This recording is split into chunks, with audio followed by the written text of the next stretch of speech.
Meteorologist Matt Engelbrecht joining us now. And Matt, we got a little dose of fall last week to start off the season, but maybe some heat coming back. Yeah, in fact, when we look at the big picture, last week it was a brief stint with cooler than average temperatures coming in.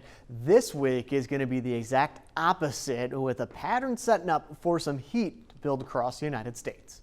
As you'll see, so last week we had a dip in the jet stream, but it was, we'll call it shallow, compared to what we're going to be seeing with a ridge this week. So this is a jet stream into Tuesday and Wednesday. Watch the white line scoot back up here to the north. That is a very big ridge building over 2/3 of the United States.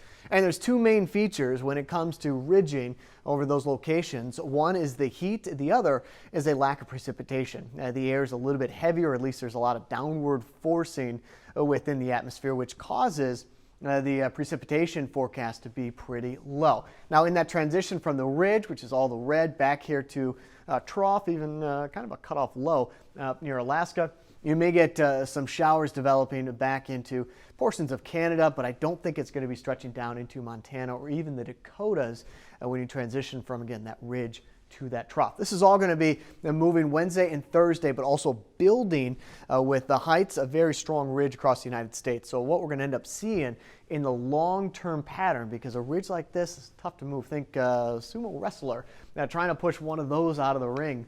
Now that's what's going on across the United States. So it's not just 1 or 2 days above average heat.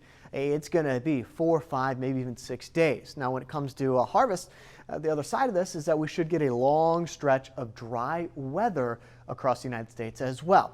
So the temps this week, a pretty easy forecast, above normal for a good portion of the nation.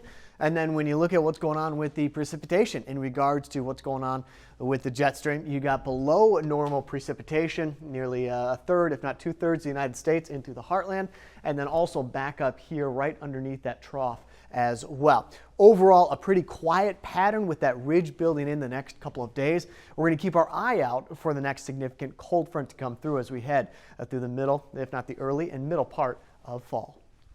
Acadia, Florida, sunny skies, warming up, high around 88 degrees, low of 63. Iowa, clear and warm. We got some light wind, high around 87 degrees, low 53. And the New Bloomfield, Pennsylvania, mostly sunny and a soft wind, high 77.